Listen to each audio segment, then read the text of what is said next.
क्या आप जानते हैं कि एकादशी का व्रत क्यों माना जाता है सबसे श्रेष्ठ? आइए सुनते हैं इसकी अद्भुत और चमत्कारी कथा। विजया एकादशी व्रत हरि कृपा का द्वार, राम नाम जप से कटे जन्म जन्म के भार। आप सभी को विजया एकादशी की हार्दिक शुभकामनाएं। जरा विचार कीजिए कितनी पावन होगी वह एकादशी जिसका पालन स्वयं मर्यादा पुरुषोत्तम भगवान श्री राम ने किया, जो भगवान संपूर्ण जगत के नियंता, जिन्हें कोई नियम बांध नहीं सकता। वे भी जब धर्म और भक्ति का आदर्श स्थापित करने हेतु उपवास धारण करने, तो समझ लेना चाहिए कि यह व्रत केवल फलदायी ही नहीं अपितु मोक्षदायिनी भी है। कहते हैं कि जब लंका विजय का समय समीप आया, भक्ति, धर्म और कर्तव्य का संग्राम सामने था, तब श्री राम ने गुरुजनों से, ऋषि मुनियों से परामर्श लेकर विजय एकादशी व्रत किया। यह केवल धर्म संबंध कार्य नहीं था, यह संकट से पार कराने वाला मार्ग, पाप और भय का नाश करने वाला साधन और विजय का दिव्य सूत्र था।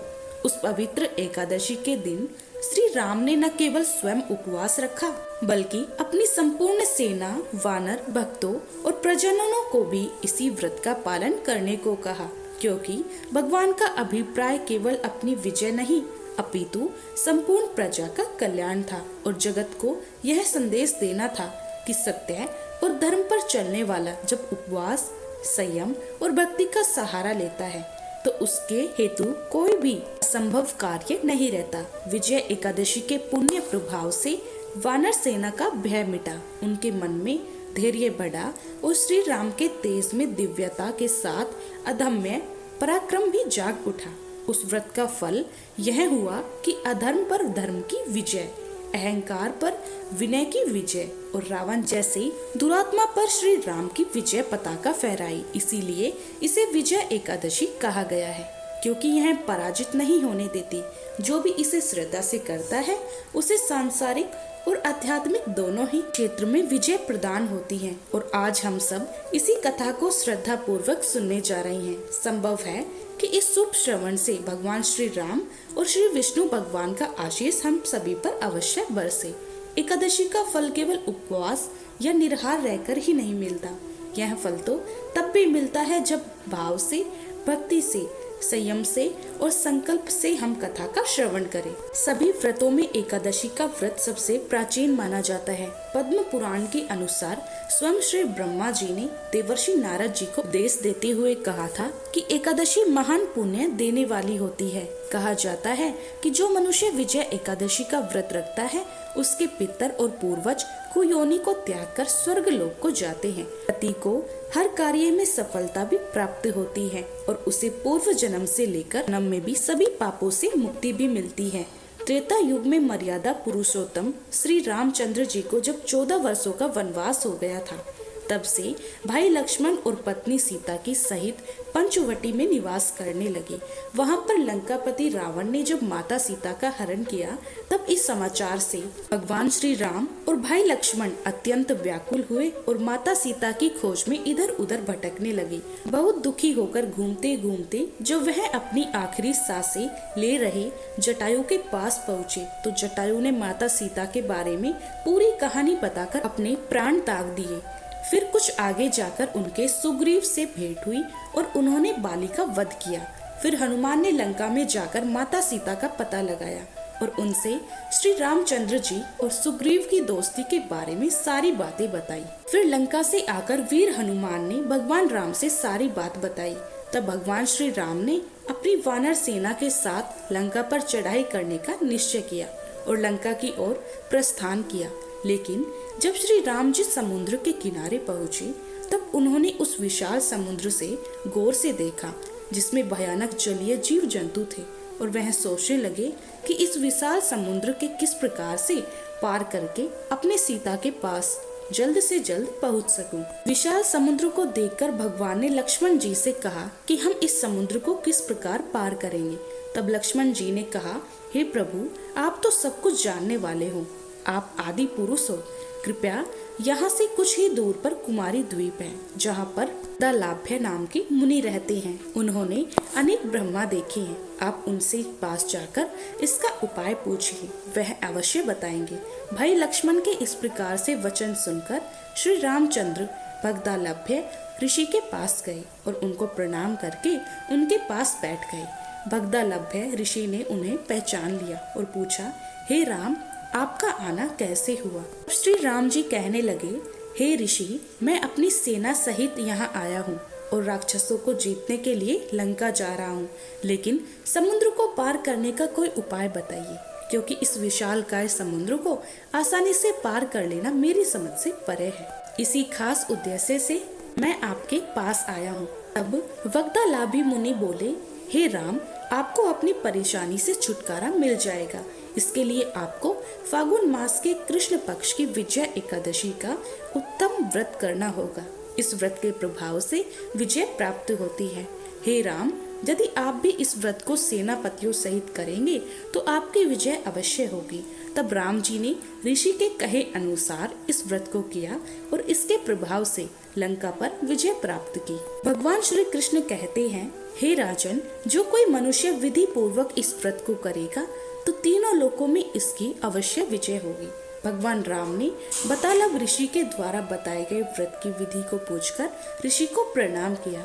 फिर वहां से चले आए और समुद्र के किनारे बैठकर आराधना करने लगे और विजय एकादशी का व्रत करके भगवान राम ने अपनी समस्या का समाधान प्राप्त किया। भगवान श्री कृष्ण कहते हैं, हे धर्मराज, जो मनुष्य इस व्रत को विधि विधान के साथ पूर्ण करेगा उनकी दोनों लोकों में विजय होगी। श्री ब्रह्मा जी ने नारद जी से कहा था कि जो इस व्रत का महात्म्य श्रवण करता है या पढ़ता है उसे वाजपेयी यज्ञ के फल की प्राप्ति होती है। भगवान विष्णु का किसी भी रूप में पूजन मानव मात्र ही समस्त मनोकामनाएं पूर्ण करता है। हालांकि श्री राम भगवान स्वयं विष्णु भगवान के अवतार थे, फिर भी अपनी लीलाओं के चलते प्राणियों को सन्मार्ग दिखाने के लिए ही उन्होंने विष्णु भगवान के निमित्त इस व्रत को किया। इसीलिए विजय की इच्छा रखने वाला इस उपवास को करके अनंत फल का भागी बन सकता है। यह था विजय एकादशी व्रत और महात्म्य और कथा का वर्णन। सभी प्रेम से बोलिए, विजय एकादशी की जय। एक बार अय्या नाम के एक बहुत ही भोले भाले नवयुवक थे। ढाई कहते हैं 2.5 किलो को और उनका नाम अढ़ैया इसलिए पड़ा क्योंकि उनका आहार यानी भोजन कम से कम 2.5 किलो का होता था। माता पिता की मृत्यु के बाद अब उन्हें 2.5 किलो आटे की रोटी खिलाने वाला कोई बचा ही नहीं। अब जब भोजन की कमी पड़ने लगी तो वे एक आश्रम में गए और उन्होंने कहा कि हमें नौकरी पर रख लीजिए। साथ ही उन्होंने आश्रम वालों को बताया कि वह तो 2.5 किलो भोजन पाते हैं। आश्रम वालों ने कहा कि वहाँ तो भंडारा चलता है तो 2.5 किलो भोजन की व्यवस्था तो हो ही जाएगी। अब उन्होंने अय्या जी से पूछा कि आप क्या सेवा कर सकती हैं। तो अड़ैया जी ने कहा, जो आप सेवा बताएंगे और सिखाएंगे मैं वो सब कर लूँगा। तो उन्हें गैया चराने की सेवा दी गई और उन्हें बताया गया कि वैष्णव सिद्धांत का पालन करते हुए आप जब गाय चराने के लिए जा रहे हो तब यहाँ से आटा और सब्जी साथ देकर जाएं। जंगल में भोजन पकाएं, ठाकुर जी को भोग लगाकर फिर आप प्रसाद पाएं। अय्या जी कहने लगे, लेकिन हमें तो भोग लगाना आता ही नहीं है। अब आश्रम से उन्हें आज्ञा मिली कि जैसा ही भोग तैयार हो जाए तो भगवान को बुला लीजिए और वह भोग लगा लेंगे। उनके बाद आप प्रसाद खा सकते हैं। अब अढ़ैया जी गाय लेकर चराने के लिए गए तो साथ में उन्होंने गोबर के उपले बीन लिए और 2.5 किलो आटे की बाटी बना ली और आलू का भरता भी बना लिया। फिर कहने लगे, गुरुदेव के ठाकुर आइए भोग लगाइए। जो श्री राम बड़े बड़े ऋषि मुनियों की साधना से भी नहीं आते थे, वह उस भोले भाले भक्त के पुकारने पर स्वयं आ गए। और अय्या जी ने जब आंखें खोलकर देखा तो धनुष धारण किए हुए श्री राम सामने खड़े थे। अय्या जी ने कहा, आप कौन हो? तब भगवान कहने लगे कि लोग हमें श्री राम कहते हैं। आपने ही तो कहा देव के ठाकुर आइए और हम तुम्हारे गुरुदेव के ठाकुर ही हैं, तो हम आ गए।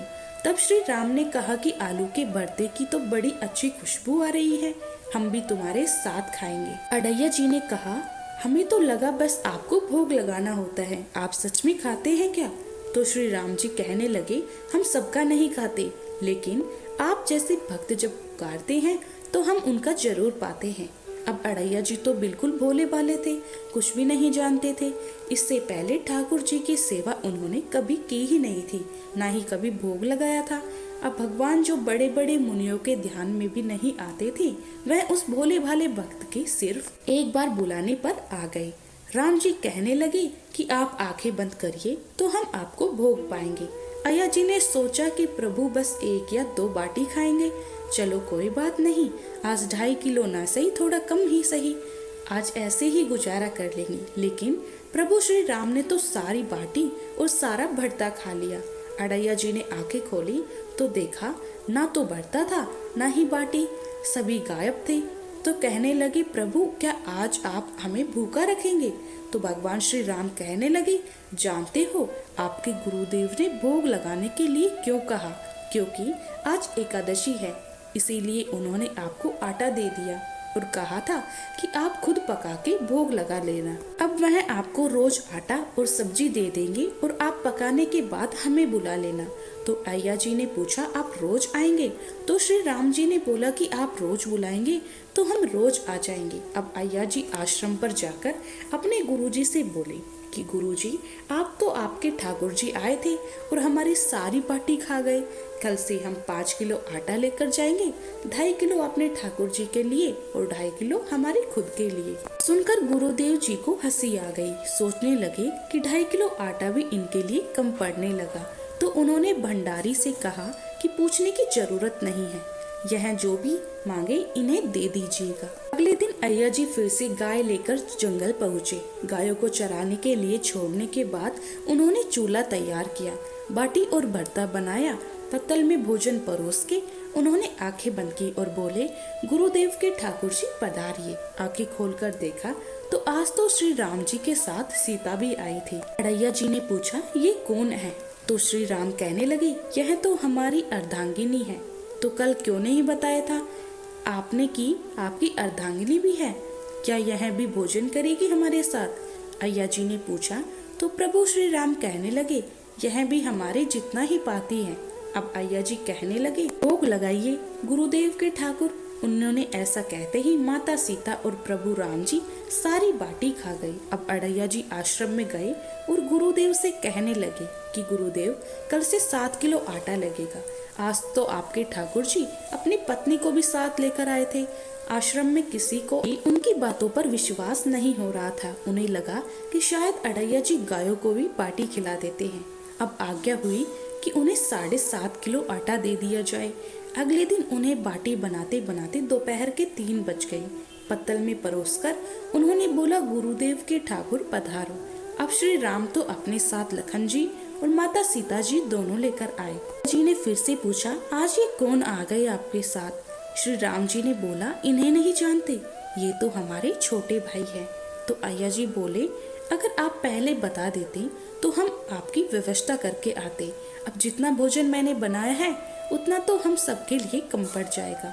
तो श्री राम जी ने लक्ष्मण जी से कहा कि बहुत सरल भक्त है, तुम नाराज मत होना। जब वे तीनों चले गए भोजन पाकर, तो अय्या जी ने पतलों में से जूठन बची हुई थी वह खुद खा ली। आज उनको एक अद्भुत आनंद महसूस हुआ। अगले दिन वो फिर से आश्रम से 10 किलो आटा मांगने लगे।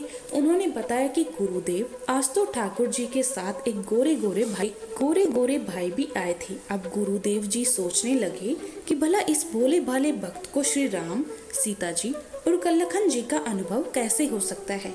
अय्या जी ने आज 10 किलो आटा लिया, जंगल गए, पार्टी बनाई और फिर बोले, गुरुदेव के ठाकुर पधारो।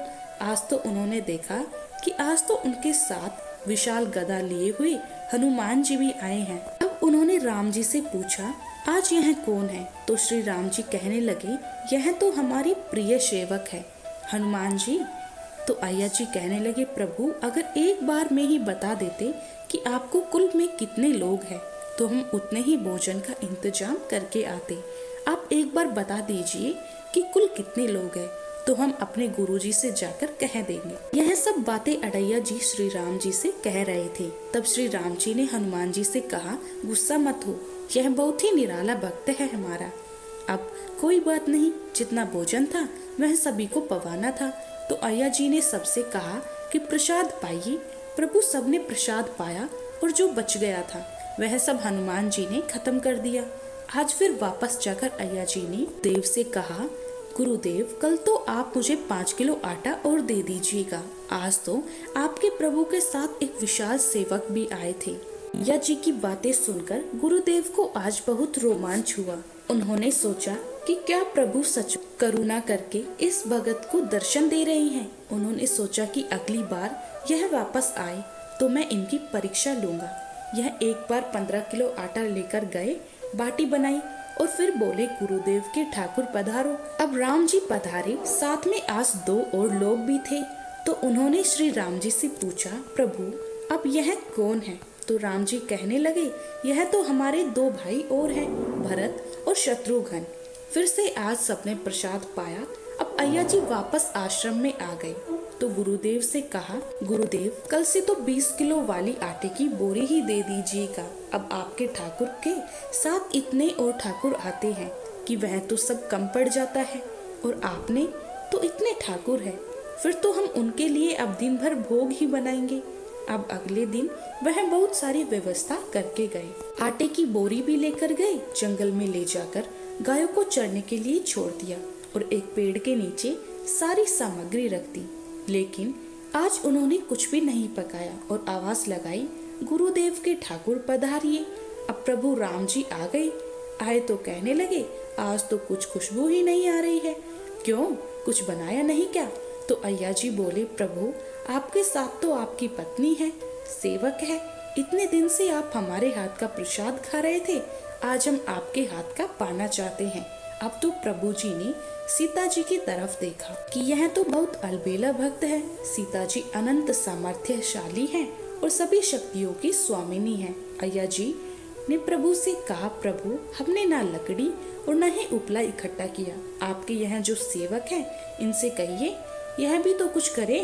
तो श्री राम जी ने हनुमान जी से उपला और लकड़ियाँ इकट्ठा करने को कहा, लक्ष्मण जी को चूल्हा जलाने को कहा और मैया सीता जी भोजन पका रही थी। तब उन्होंने प्रभु से कहा कि आप भोजन बनाइए, तब हम सब गायों को इकट्ठा करके आते हैं। अब वह भागकर आश्रम में गए और गुरुदेव जी से बोले कि गुरुदेव आज तो हमने अपने ठाकुर को पूरे परिवार को फंसा लिया है।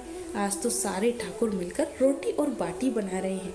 गुरुदेव चलिए, जल्दी चलिए गुरुदेव, आपको शंका होती थी ना, आज आप उनके हाथ से बना भोजन ग्रहण कीजिएगा। अब गुरुदेव ने सोचा, यह तो पागल आदमी है। राम जी जो इतने बड़े योगिनी के ध्यान में नहीं आते, वह भला कैसे गवार आदमी जिसको कोई नाम तक जपना नहीं आता था, कोई ग्रंथ पढ़ना नहीं आता, उनके भला सामने कैसे आ सकते हैं। लेकिन उन्होंने सोचा कि भगवान की दयालुता पर तो संशय करना ही नहीं चाहिए, चलकर देख लेते हैं सच्चाई क्या है। गुरुदेव निरंतर भजन परायण थे तो प्रभु के दर्शन के अधिकारी तो थे ही। अब जब वे वहां पहुंचे तो वहां तो पूरा का पूरा राम दरबार उपस्थित था। अब उन्होंने प्रभु के चरणों में साष्टांग प्रणाम किया और कहने लगे, प्रभु यह आपकी लीला समझ में नहीं आई। तब भगवान ने कहा कि देखो, जो ज्ञानी भक्त है, मैं अत्यंत तर्क के द्वार भी उनकी पकड़ में नहीं आता। जो विद्वान हैं, उनकी विद्वता मुझे नहीं छू सकती, लेकिन जो दीन हैं, जो भोले हैं, उनके सामने मैं अपनी दिव्यता और महानता को भूल जाता हूँ। देखो, तुम्हारे इस भक्त की आज्ञा पर हमारा पूरा परिवार इनकी सेवा में लगा हुआ है। ऐसा कहकर प्रभु श्री राम गुरुदेव जी और उनके भक्त अय्या जी को दर्शन देकर कृतार्थ कर अपने परिवार सहित वही अंतर ध्यान हो गए। तो अय्या जी में कोई नाम जप या कोई पूजा पाठ की दिनचर्या तो थी नहीं, लेकिन उन्होंने अपने गुरुदेव की हर आज्ञा का पालन किया। गुरुदेव जी ने उनको जैसी शिक्षा दी, उसका पालन उन्होंने सही से किया। तभी से इतनी आसानी से प्रभु मिल गए। तो हमें गुरु की आज्ञा का पालन तो अवश्य करना चाहिए, और हम सबके जीवन में कोई ना कोई गुरु तो अवश्य होने चाहिए, क्योंकि वह गुरु ही होते हैं जो हमें सन्मार्ग पर चलने की शिक्षा देते हैं और हमारा मार्गदर्शन भी करते हैं। बिना गुरु के कभी भी किसी भी क्षेत्र में सफलता प्राप्त हो ही नहीं सकती। यह थी आज की कथाएं। सुनिए तुलसी माता की आरती की कथा। ओम जय एकादशी जय एकादशी जय एकादशी माता, विष्णु पूजा व्रत को धारण कर शक्ति मुक्ति पाता। तेरे नाम गिनाऊं देवी भक्ति प्रदान करनी, गण गौरव की देनी माता शास्त्रों में वर्णी। ओम जय एकादशी जय एकादशी जय एकादशी माता। विष्णु पूजा व्रत को धारण कर शक्ति मुक्ति पाता। मार्गशीर्ष के कृष्ण पक्ष की उत्पन्ना जन्मी, शुक्ल पक्ष में हुई मोक्षदा मुक्तदाता बन आई। ओम जय एकादशी जय एकादशी जय एकादशी माता। विष्णु पूजा व्रत को धारण कर शक्ति मुक्ति पाता। पोष के कृष्ण पक्ष की सफला नामक है, शुक्ल पक्ष में होई पुत्रदा आनंद अधिक रहे। ओम जय एकादशी जय एकादशी जय एकादशी माता। विष्णु पूजा व्रत को धारण कर शक्ति मुक्ति पाता। नाम षटतिला माघ मास में कृष्ण पक्ष आवई, शुक्ल पक्ष में जया कहावे विजय सदा पावई। ओम जय एकादशी जय एकादशी जय एकादशी माता। विष्णु पूजा व्रत को धारण कर शक्ति मुक्ति पाता।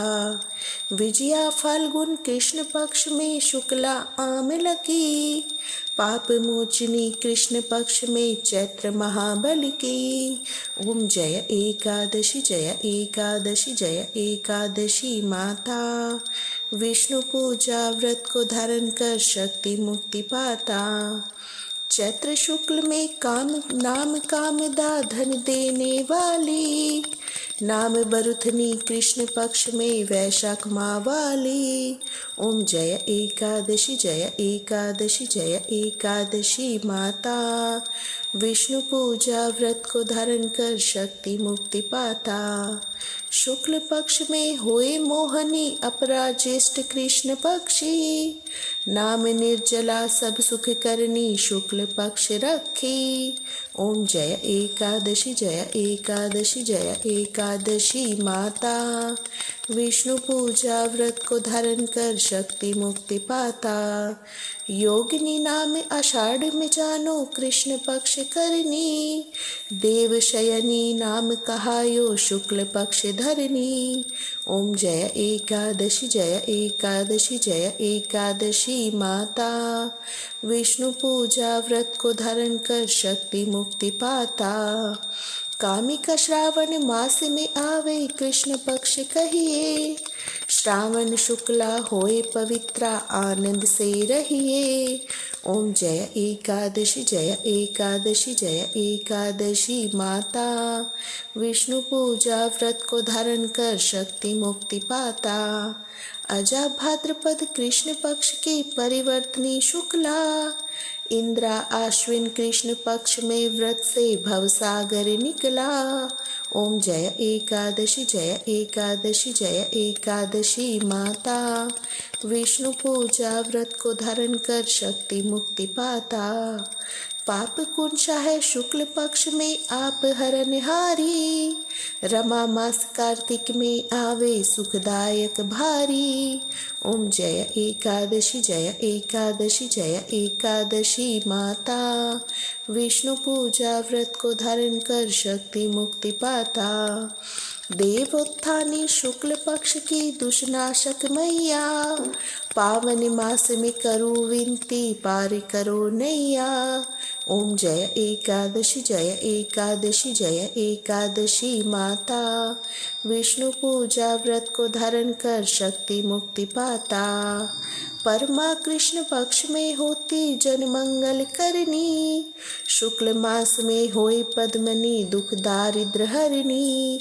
ओम जय एकादशी जय एकादशी जय एकादशी माता।